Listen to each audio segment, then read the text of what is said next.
All right, welcome everybody to Comply or Die, Navigating TCPA and Lead Laws. My name is Cassandra Urias, and I am joined by much more important and wonderful people today from the Troutman Amin LLC lawyers, and then also Vic's son is going to be on and off. Yes, looking good. The czar compliance expert, Eric Troutman, and the queen, Pooja. And so thank you both for joining us today. I am so happy to have you here. And of course, we have all of you in the chat. I can see you guys coming in as participants, so I appreciate it. The webinar wouldn't be the same without you, and I'm really glad to have you here. I would like to direct your attention over to the chat area as well as the poll section. We do have a couple of questions that you can answer there, as well as we would love it if you would participate and say whatever you want in the chat. We have our team that are keeping track of questions over there. And then at the end of the segment, we are going to answer your specific questions. And so now that we're here, let's get started. Put your questions in the chat now. Make sure that you do include your company name and maybe your first name, so that way we also know how to address you when we're talking about your questions. And you're welcome to do one or two or more if you have them, but I can guarantee you that the top 5 questions you're probably going to get answered before the end of the webinar. All right, so to start off, not everybody that is participating here may be involved in texting people already. And so I would like it if the Troutman Amin team can kind of speak to what do you need to get started in order to text compliantly out to your clients? So let me start by saying we're Troutman Amin, because I'm so sorry. She's not Min. No, it's okay, because it's like a vitamin, but yet it's not pronounced like a vitamin. It's pronounced like a vitamin, which is very British, I think. So first, thanks everyone for having us. Really excited to be here, and very grateful to the channel automation team. You guys have done a great job putting this together. So really, the first thing you need to do when you're assessing whether or not your text campaign is going to be legal and what laws are going to apply to it is to understand what you're planning to do, right? Different laws apply to different use cases for text messaging. For instance, if you are texting an existing customer for instance, finishing off a remodel or doing a follow-up to see how things went, or reaching out to complete an application, or something along that line that's transactional, there's actually very few laws that apply to that. You can pretty much safely go forward using any phone number that consumer has given you for that sort of contact. So that's one thing to keep in mind, and we're happy to kind of unpackage that a little bit more. But for most people, when you're talking about a text message campaign, you're talking about marketing. And of course, there's different shades of marketing as well. There's marketing to your existing customer. There's marketing to customers that might not be your existing customer, but who might have given you some form of consent to make an outbound contact to. And then there's, of course, just outright cold calling. And again, different laws are going to apply to each of those settings. If you're contemplating outright cold calling, understand it's very, very highly regulated. Tremendous numbers of law apply, and you'll hear people tell you, "Oh, the Supreme Court narrowed the TCPA in the Facebook ruling," which is true as far as it goes, but it doesn't go very far because that's just one small piece of the overall picture in terms of regulations and laws that apply to cold call solicitation text messages and outbound calls. You still have to keep in mind state level restrictions, and you still have to keep in mind, of course, numbers on the DNC that you cannot contact without the correct level of express written consent. For those of you that want to contact your existing customers, the situation is kind of the inverse, which is you are allowed to contact your existing customers so long as you do so manually, even if those numbers are on the DNC list, which is good news for you. Or we're going to unpackage that a little bit more. For the in-between cases where essentially you want to buy a lead, right? You want to buy a lead and connect with somebody who has raised their hand and said, "I want to hear about a good or service that you can offer."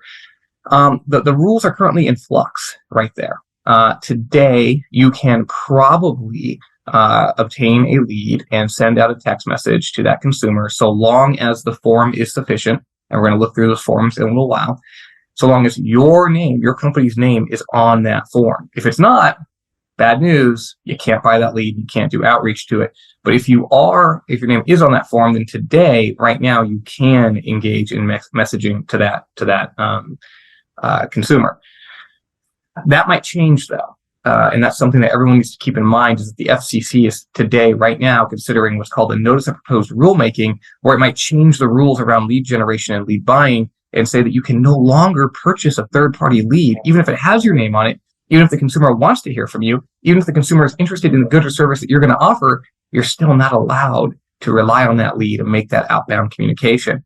That is in the works right now. That's not become the law, but it might become the law. So you have to really, really pay attention.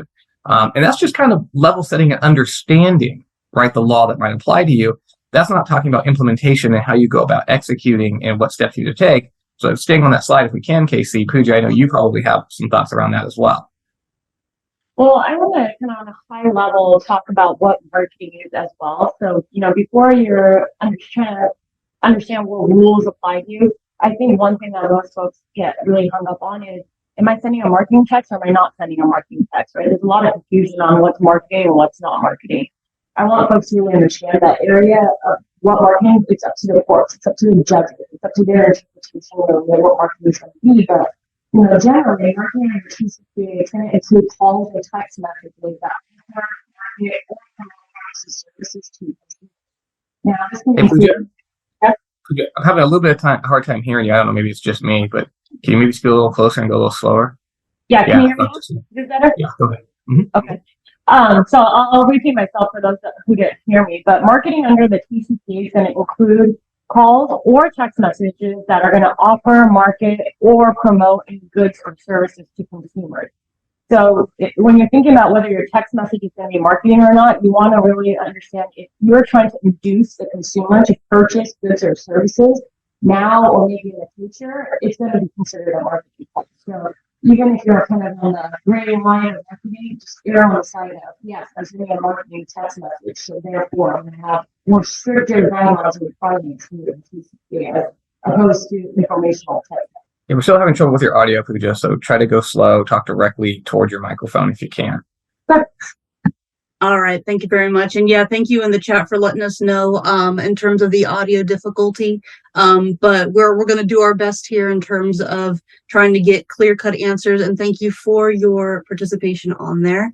I just wanted to let you know that outside of exactly what Eric and Pooja were talking about, you want to be able to have a platform that protects you. So that way you are not texting outside of legal hours. You want to make sure that you know your state laws when you are allowed to send marketing messages, or if you are not sending marketing messages, what kind of messaging you are allowed to send at what times, because you don't want to be messaging someone in the middle of the night and then get dinged.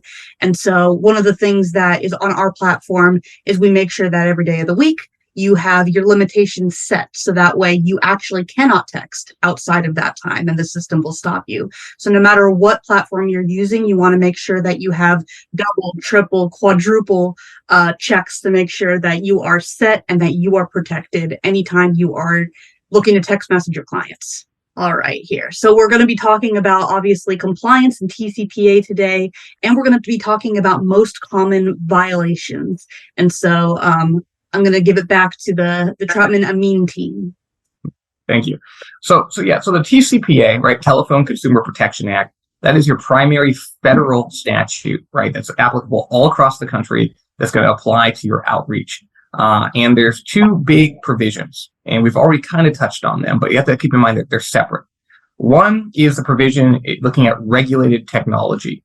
So anytime you're using a pre-recorded voice call, an auto dialer, a artificial voice, an AI, ringless voicemail, outbound IVR, and many forms of text messaging, you're going to be subject to the statute automatically, even if you're not doing marketing. All right, understand. If you're doing marketing, then even if you're doing it manually, even if you're not using any of those technologies at all, you still have to comply with the do not call rules. And the do not call rules essentially say that if you're making an outbound contact to a phone number that's on the do not call list, you can't do that for marketing purposes unless you have express written permission, one, you have established business relationship, two, or you have a personal relationship, three, okay? So those are the things to kind of keep in mind. These are two separate provisions, and you see a ton of violations in this space because, well, one, many people try to cold call without the right consent. You just flat can't do that. Many people try to make outbound calls on a purchased lead, but the purchased lead is invalid because the form's not sufficient, the language isn't required, that's required isn't there, or because it's a fake lead, right? You have to understand there's a bunch of scumbags in the lead generation industry that'll sell you fake data, and that leads to lawsuits. And the other big reason why you get bad lawsuits is because phone numbers change hands, and you end up contacting somebody after they've changed hands. They no longer are using that phone number, and it's a strict liability statute. So that new person that you just contacted can sue you, even though you're trying to contact your former customer who never told you the phone number changed hands. And so you need to use something called the reassigned number database to prevent those sorts of violations. So I think those are the most common things. Pooja, what are you seeing as well? I mean, at the state level, haven't talked about the states yet. Yeah, can you guys hear me better now? Yes. Awesome. Okay. So yeah, another thing you want to keep in mind, Eric is talking about the federal regulations. There's, almost every state except one has a mini TCPA, if you will, where either it's going to mimic the TCPA and it's going to track, all the TCPA guidelines, but a lot of the states actually are more restrictive than the TCPA. So other than just the federal regulations, you have to keep in mind that some certain states are going to have more stricter call time restrictions. They're going to have call time and text message attempts. So some states will require you to only make 3 text messages in a 24-hour period. And then additionally, they're going to have more disclosure requirements. So if you're calling or texting, you're going to have certain requirements that you're going to have to make on the onset of the call or on the onset of the text message. So the state laws are actually a little bit more restrictive and more difficult to digest than the federal level. So it's important to keep in mind that if you are targeting certain states, that you really try to understand what state that you're operating in. So you're, of course, taking into the state regulations as well. Yeah. So anytime you're going on an outbound campaign, right, you got to be thinking to yourself, TCPA, right? That's going to apply all across the nation. You got to make sure you understand those rules, which, they're complex, but they're not terribly difficult. But the state level, you also have to keep in mind. And those can be very dense and very problematic. But good platforms like Channel Automation, of course, can help you at least with the call time restrictions based on zip code and area code. But there are other requirements, again, as Pooja was saying, in terms of content and consent requirements and other pieces of your campaign, such as the outbound DIDs that you're showing, et cetera, that are going to be regulated as well, depending on the state that you're in. So you have to be very careful. And the definitions of what a dialer is are also going to vary from state to state as well. Fun. Yeah, that's why we have webinars like this. There's just a lot to keep track of, and and I do see y'all asking questions over in the chat, and so I will let you know that we have a whole segment set aside near the end of the presentation where we will answer absolutely everything that you're asking. But we definitely have a lot that we have to kind of comb through, and y'all are doing an excellent job in terms of explaining at least the tip of the iceberg. But I know the iceberg goes deep into that ocean. So this is our most commonly asked questions. A lot of people have submitted questions before the webinar, so thank you for that. One of the things that people are worried about is web form compliance. And so one of the things I wanted to have you take a look at and have the Troutman Amin team comment on is, how do you know if the web forms where people are just reaching out to you in the very beginning are actually covering everything that you need? Yeah, and that is a very important question, especially right now. There's tremendous pressure right now on the FCC to prevent the use of web forms to begin with, and the courts are really scrutinizing these things incredibly carefully right now. It's really something to keep an eye on. So there's 2 things to keep in mind. First, you've got the content requirements, right? The specific content of the disclosure that you have to have. And you also have the format requirements for the website itself. So on the content requirements, you have what we call the Troutman 9, although I think we've changed it to the Amin 13. All the requirements that you find in the CFR, which is 64-1200, so it's 47 CFR section 64-1200 F15 gives you. F8. No, it's F15 is prior express written consent. F8, I'm pretty sure. Take a look. It contains all of the requirements that you have to have, and those requirements include a direct statement that pre-recorded calls are going to be used. Automation is going to be used. Marketing is going to be the purpose for the messaging. It has to be clear, has to be completely separate and set forth. And the consumer has to sign that agreement separately. Really very important requirements in terms of the content of what needs to be there. And most importantly, as I told you earlier, your name, your company's name has to be on it, right? If you, are, Bob Solar, okay, you can't just buy a form where the consumer says, I agree to receive calls about solar. No, that's not good enough. It has to say, I agree to receive calls about solar from Bob Solar, or from, marketing partners, including Bob Solar and John Solar and Dan Solar, right? But it can't just be about solar, because that is not sufficient for you to then use that consent. You see people get in trouble with that all the time. So that's content. But then you have to talk about format, right? The courts are being so tough right now on website providers. So if I told you some examples, you'd lose your mind, but I'm not going to. Really tough on websites, common websites that you've probably been to. The courts are saying, no, these are not enforceable because there's too many distracting elements, or the format is too small, the font's too small, the consumer can't see it, it's too far away from the button, the colors aren't clear. So all of these things are being looked at and scrutinized by the court to determine whether or not they're going to enforce. I'm going to tell you, if there's any funny business at all, the courts are not enforcing these things. And on top of that, the FTC just came out with a huge telemarketing sweep, holding people accountable who are making outbound calls but after they purchase leads from what are being called consent forms, right? Websites where, maybe like this one, websites where people are filling in forms. They don't know there's fine print down there. There's nothing that tells them, hey, by clicking this button, you're agreeing to X, Y, or Z. There's no radio box. There's no, clear acceptance of terms. It's just one of these things where, hey, if you keep going, then you're accepting terms.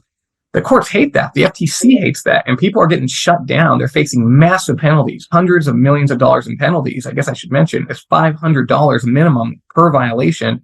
And it can go up quite a bit. So every outbound call you make relying on a lead that's invalid, even if you think that lead is valid, even if you paid money for it, you've got an agreement that says they're all going to give you valid TCPA leads. Nonetheless, you are still liable if it turns out that was not true. If that turns out to be an invalid lead, $500 per call that you make, plus if the FCC or FTC comes after you, which truthfully has become more common, right? You might end up in jail, for God's sake. There's criminal penalties here. But more likely you might be facing penalties as high as $16,000 per call. And right now these regulators are actively trying to shut down outbound callers and telemarketers. So it's a really dangerous time. Pooja, I feel like I just broke down, but what do you think? Anything additional to add there? Yeah, so Eric kind of broke down the penalties and what's happening in our ecosystem right now. Courts are applying a completely holistic approach with the emphasis on whether a consumer is truly likely to understand whether they're accepting terms and conditions when submitting a web form. So I know Eric kind of scared you folks around the consent stuff, but it's you can be compliant. It's doable, right? So there's general things that you want to keep in mind when you're looking at your consent forms and your web page layouts. Disclosures should be, really close to the accept button. While an above the button disclosure is not necessarily required, it's preferred by courts. Hyperlink should be obvious, underlined, and in capitalized form, so a consumer knows that they can click on it to get more information from that hyperlink. Disclosures must be in readable font. I know Eric touched on that, but both in terms of size and color against the background. If you're looking at this one that's on the screen right now, it depends, right? Like for someone like me who doesn't have great vision, it's going to be harder for me to read this, right? So you want to really look at it from a reasonable consumer's perspective on whether you're trying to hide the terms or if you're trying to make the terms obvious to the consumers. Websites should not be cluttered or otherwise full of irrelevant information to kind of distract the consumers away from the disclosure. Disclosure should actually explain what they're going to be receiving, right? The calls and text messages and about what services they're going to be receiving. So I know Eric had mentioned that you have to include what specific product or service they're going to be reaching out about to. So you want to mention that. You want to mention what seller is going to be calling them. That is required. It's a part of the Troutman 9 or the Mean 13, if you will. And then lastly, disclosures must be apparent at the time the user is going to click the submit button. It can't pop up only or before or after the button is presented to the consumers. So there's some general things to keep in mind when you're looking at web form. disclosures. Wow, I'm learning some new stuff about web form disclosures too. This is awesome. Very cool. Yeah, so you can't, and this is something that I see a lot company to company, and this is, all new laws. Not all of them, but you want to make sure that you can't just say something like, hey, by the way, if you complete this, you are opting in to be contacted by anybody. That just doesn't fly anymore. Correct. And we really should, make it very clear as well, and it might be very pertinent to the folks, that do remodels and that do construction and home improvement. The website actually has to be about that, right? Mm-hmm. If the consumer is on a job website, I don't care if underneath it says, by clicking here to find a job, you're also agreeing to receive, promotional information about home improvement from Bob Solar. No, that's not the way it works. The website has to be a solar website. Maybe you could get away with like general home improvement website, right? But you can't take something that's totally unrelated, like, come to, find a job or find the best college for you. By the way, by clicking here, you're agreeing to solar. Or what we really see all the time is, of course, like the real estate websites, right? I won't pick on anybody in particular, but you see these websites, you go on to get like information about houses. And then in the fine print, by clicking here to contact an agent about this house, you're also agreeing to receive information about solar and home improvement and lending and all these other things because, hey, you're buying a house, so you must need these other things. No, that is not a valid consent. You cannot buy those leads. Don't let anyone sell you a lead like that. It's not going to be enforced by the courts these days. Oh, my favorite one is the sweepstakes sites. When you're signing up for rewards or a free sweepstake, and then you're getting calls about your mortgages, or you're getting calls about auto insurance or Medicare. The sweepstakes sites, they're not going to be found favorable by the courts. It's going to be considered an illegal consent.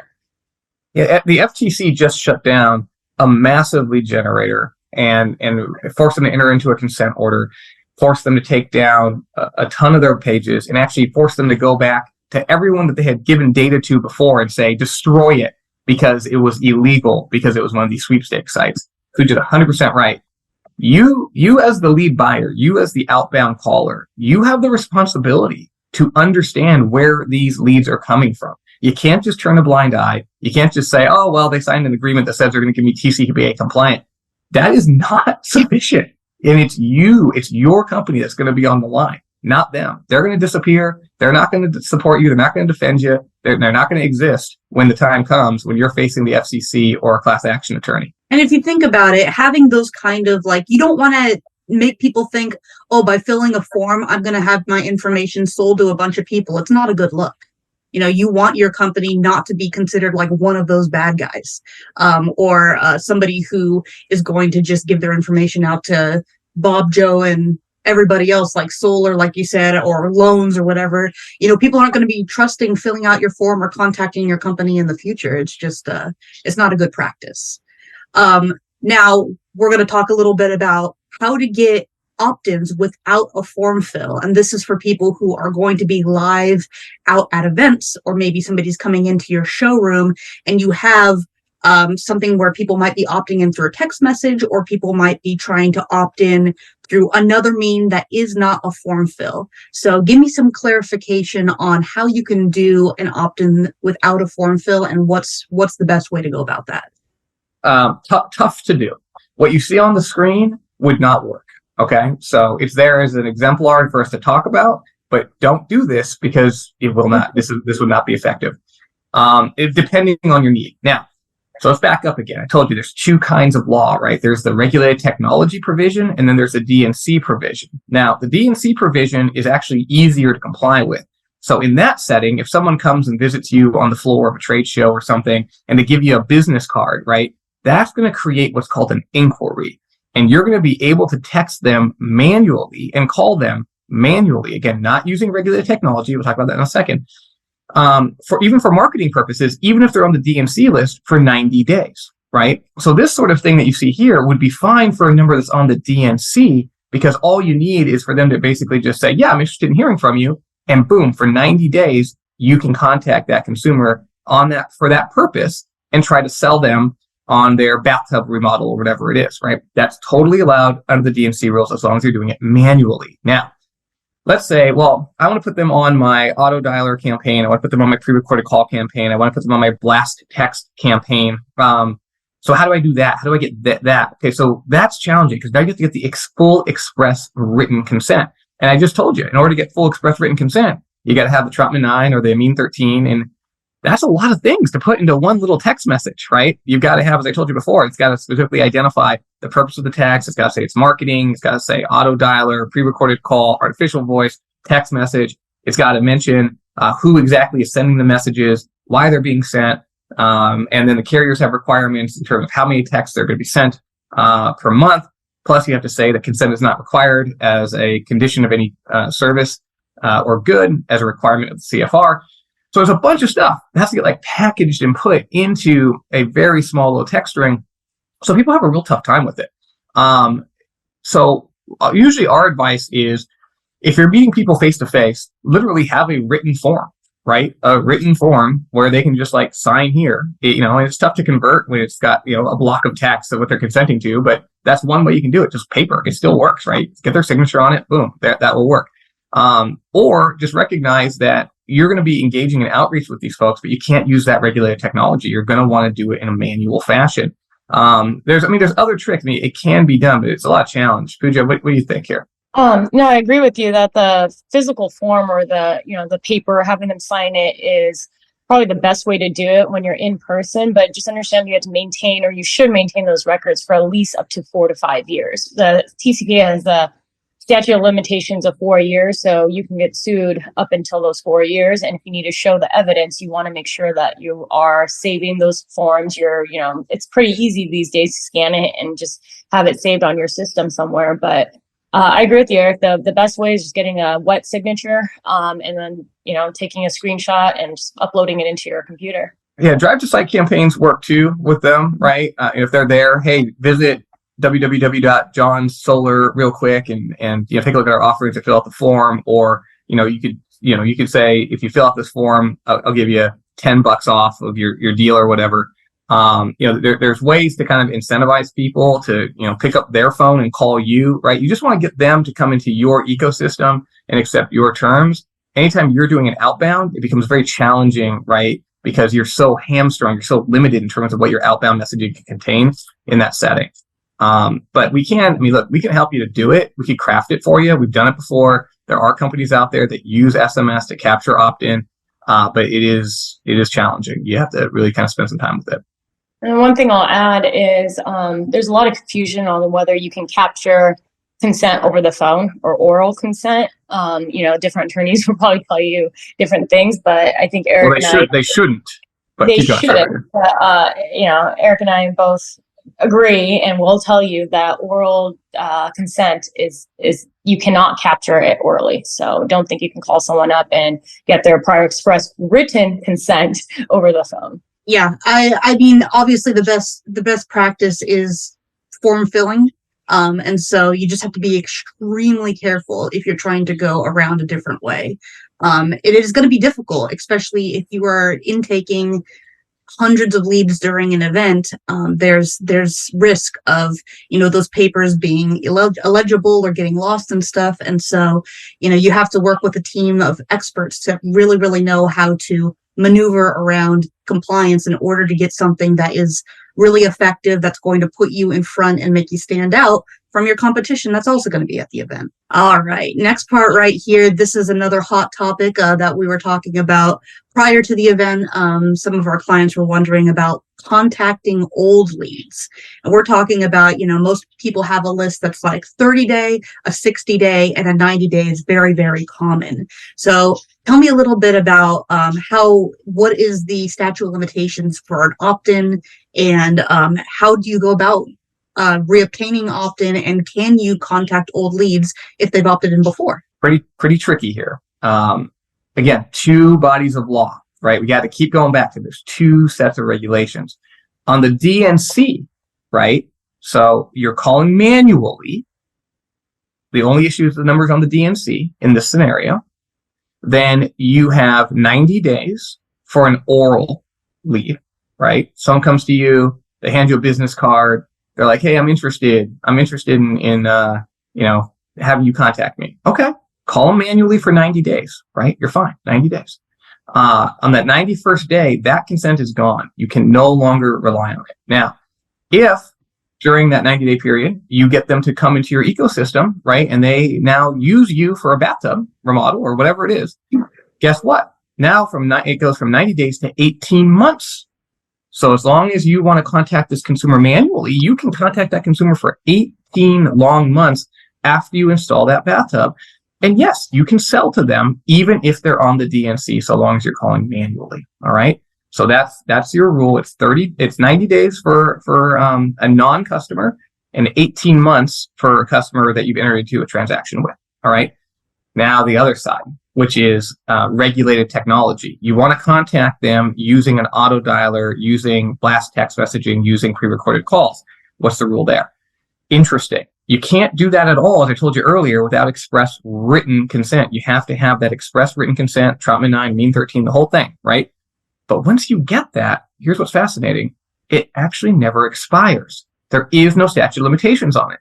So you can, in theory, call that person for years into the future once they give you that consent, as long as they have not revoked their consent and asked you to stop calling. Now, there's one little wrinkle there, which is technically their consent expires as soon as you know that they don't want to hear from you anymore.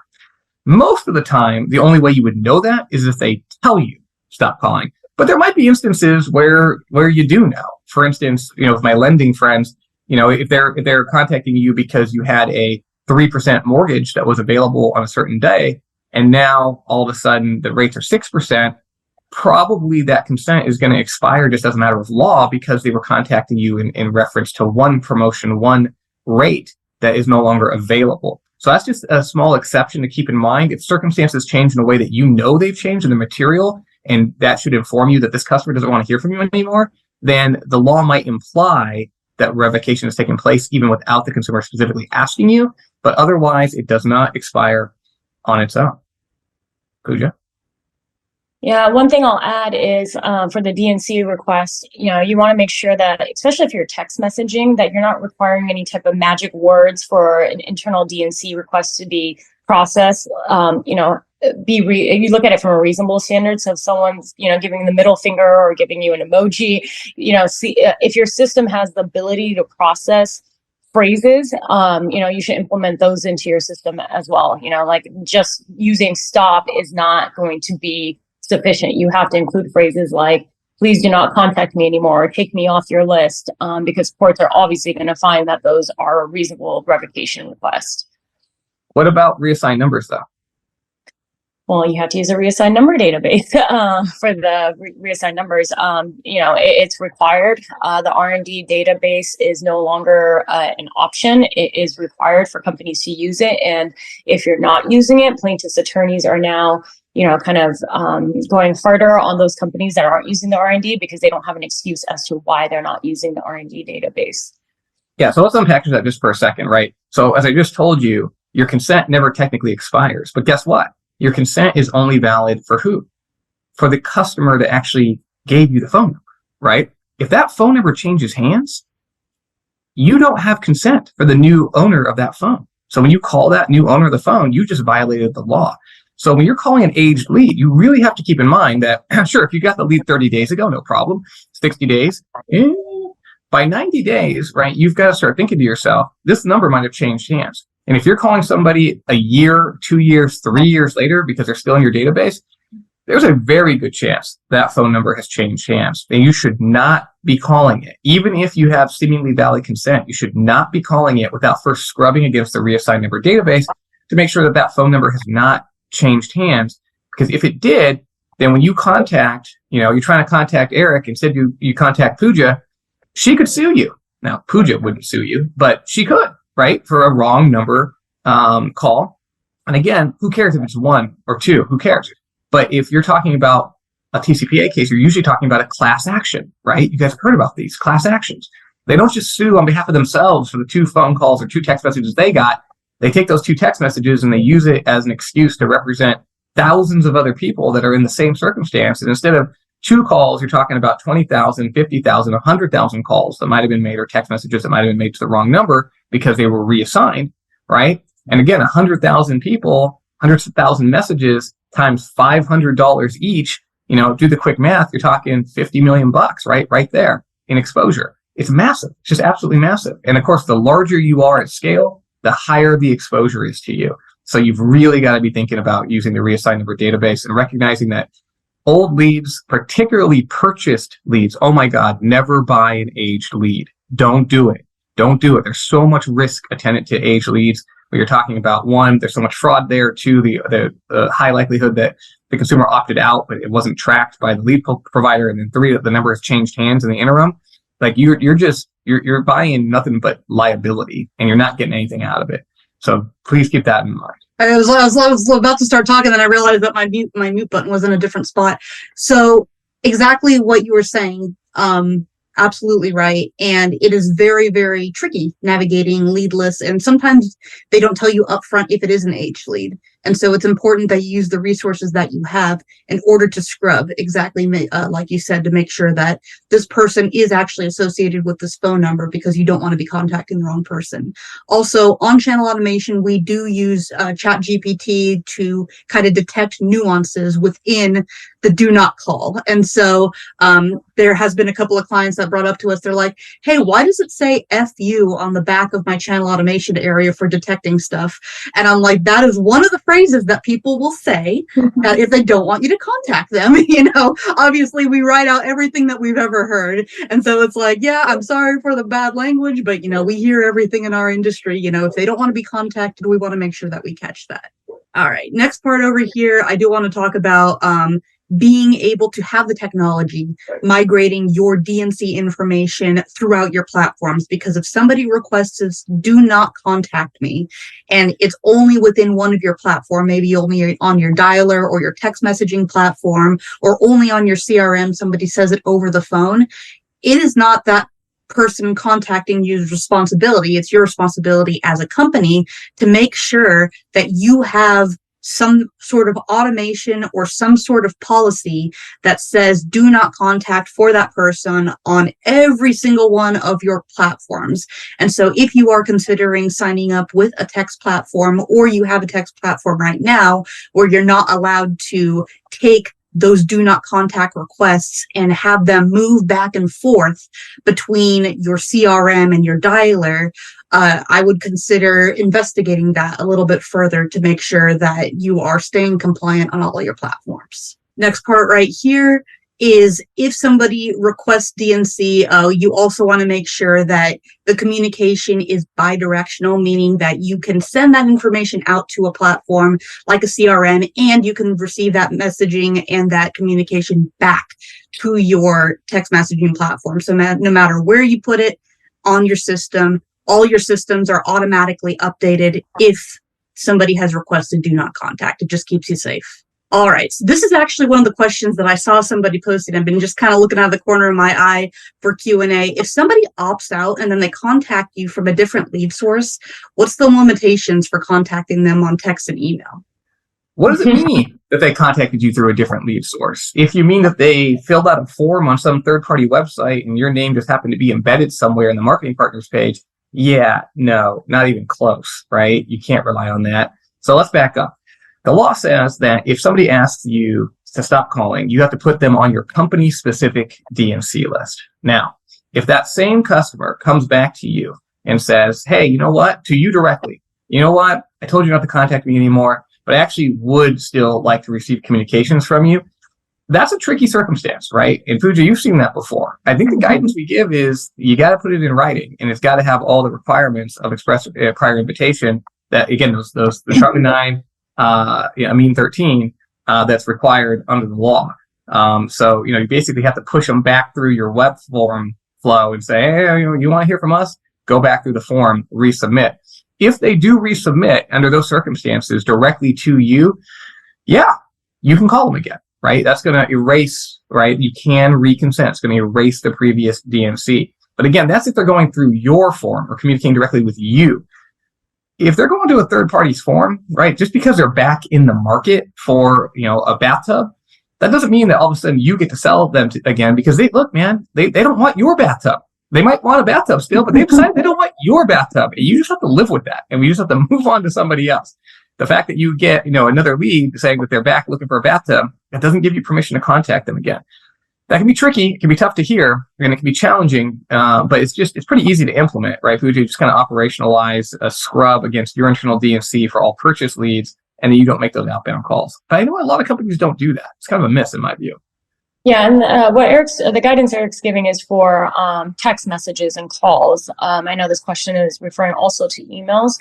Email would be a great source to contact this customer and kind of guide them to a web form where they're accepting your consent, and then you can text them afterwards if they do accept that prior express written consent and through your web form. So email is pretty safe. Under can spam, you're not going to have any prerogative actions there. So email, I always recommend, is the safest channel if you can't text or call. Completely agree.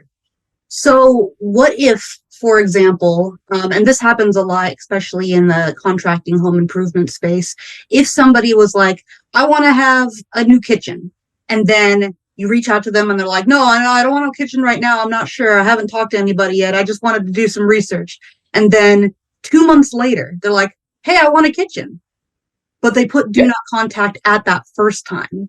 Well, they shouldn't have. How does that work? They shouldn't have. A statement that they're not interested at this time is not a do not call, right? That's not a do not call. A do not call has to be a statement that, something that clearly designates that they don't want to hear from you again. And that could be, F you, leave me the hell alone. Why are you calling me? Knock it off. I don't like you. You're ugly. Like whatever, right? All those things are going to be a do not call. But if all they say is, you know what, I want information, but I'm not ready to make the decision right now, that's not a do not call, folks. It's not. Now, if they say, I don't own a house, okay, that's a do not call.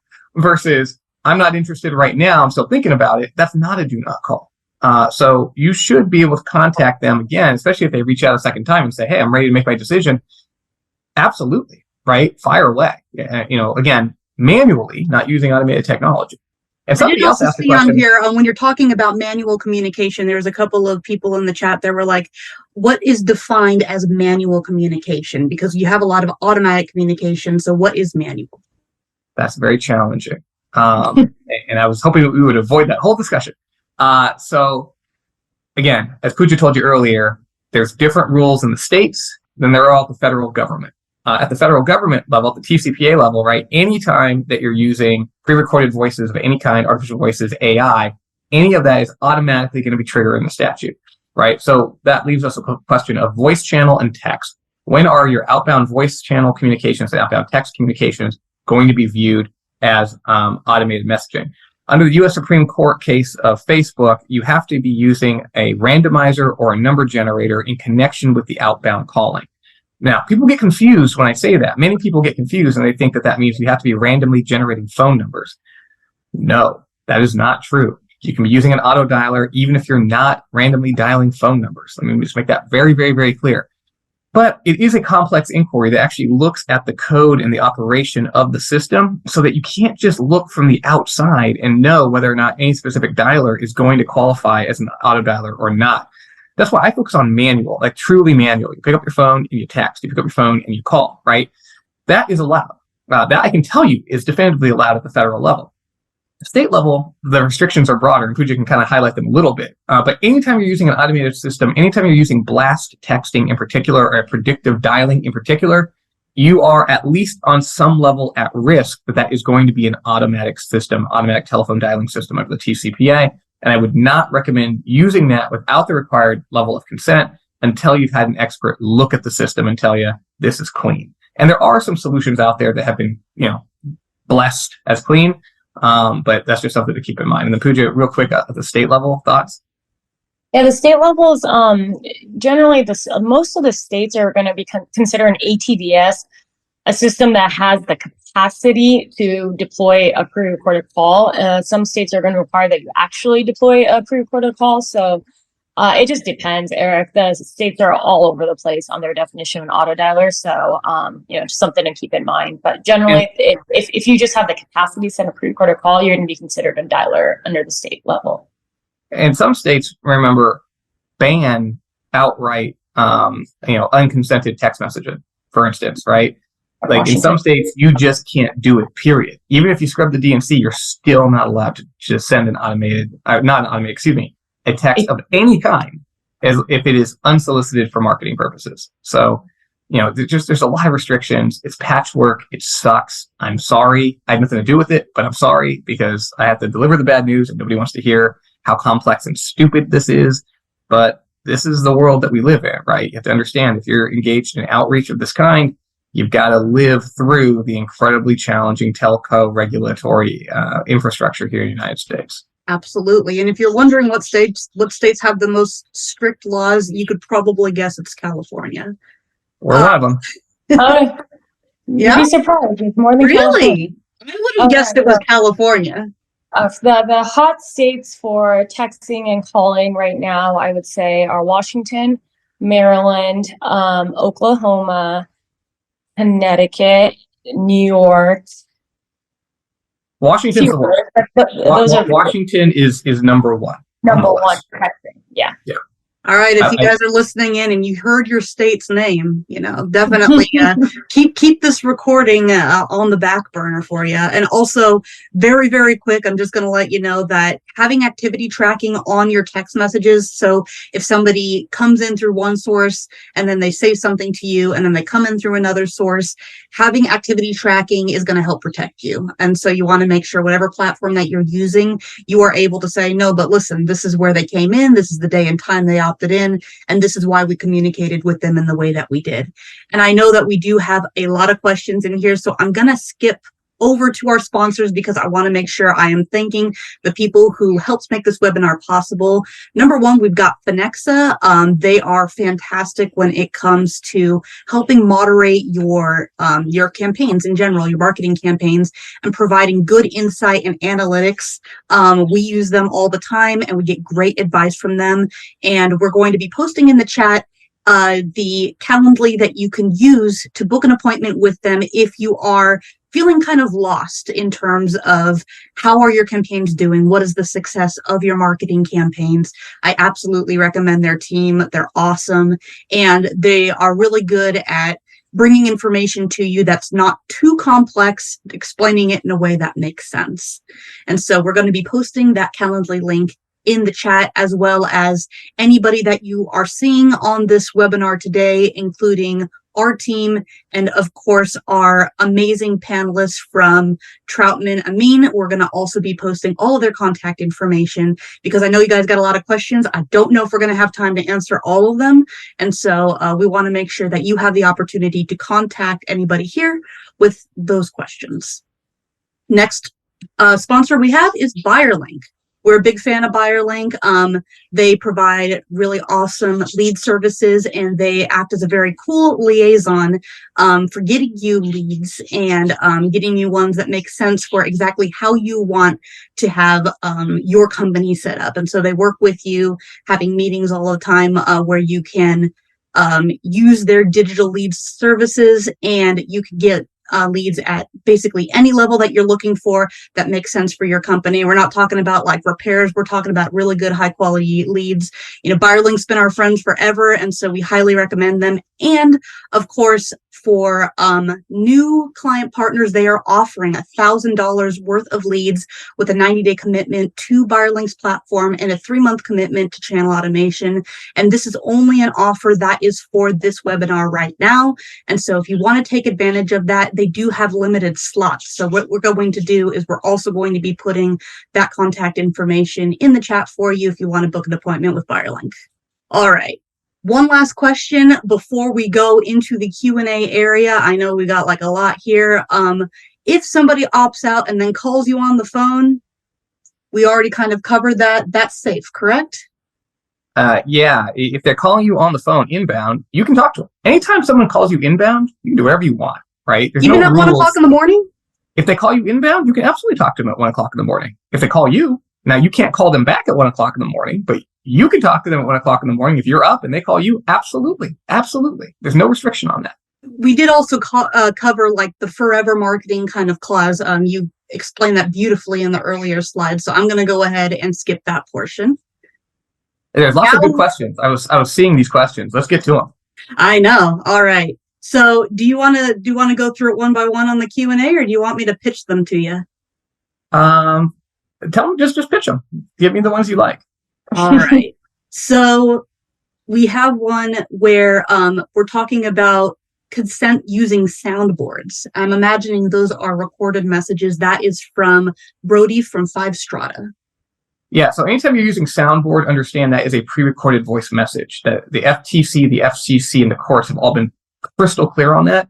So you can use soundboard, but you have to first have express written consent to deploy the soundboard. You can't use soundboard to get express written consent. No way, you're dead. Good way to say it. All right. We also have one from Bill Rice. It says, is there an ideal way to refresh that consent after expiration? Example, unresponsive, unqualified, or just lost contact segments in your database, leads that you have had prior written consent. So again, if you have prior express written consent that complies with the Troutman 9 and the Amin 13, it never expires. So you can just go ahead and reach out to them. If you scrub the reassigned number database, so you make sure the number hasn't changed hands. I know somebody else just asked, well, I thought it was only for 90 days. No. 90 days is an inquiry, right? Just for somebody that's on the DNC. If you've got the express written consent, that does not expire at any point.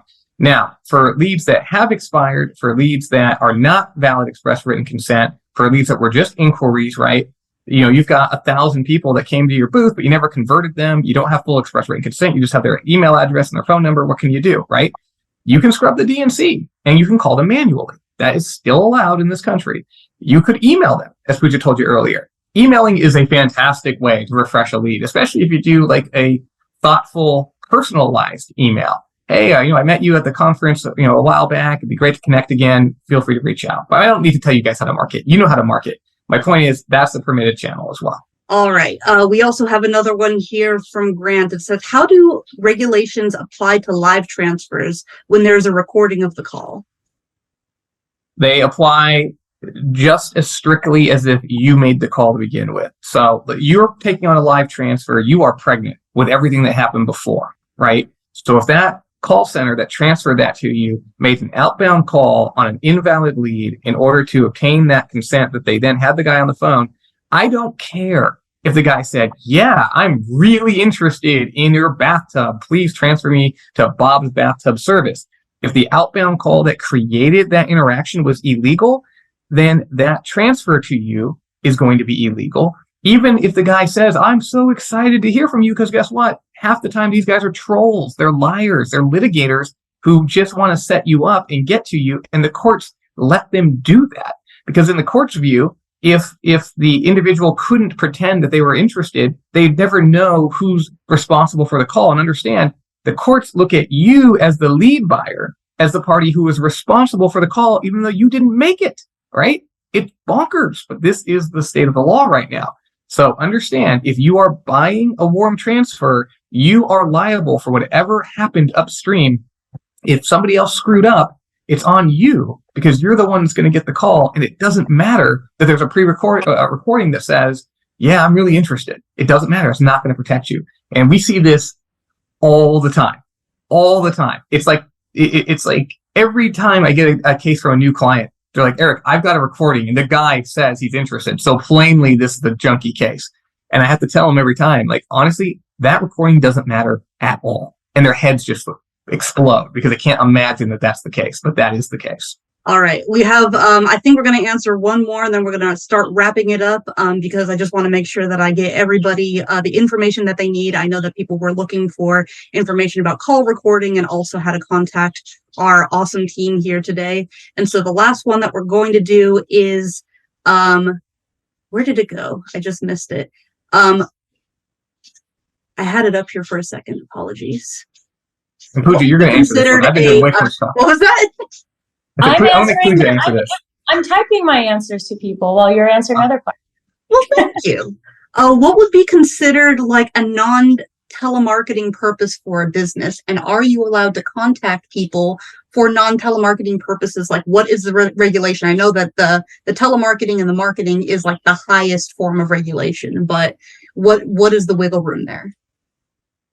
Depends what technology you're using to make the non-marketing calls. What technology are you using? Are you using manual? Or are you using pre-recorded? Because pre-recorded calls, even if it's for non-marketing purposes, is going to automatically trigger the TCPA. But if you are making a true informational, non-marketing call. Again, I think this is when my audio was a little bit bad, but what I was trying to say earlier was the guidelines on what's marketing or not marketing is extremely gray. It's going to be based off the courts and the judges to interpret what's going to be considered marketing.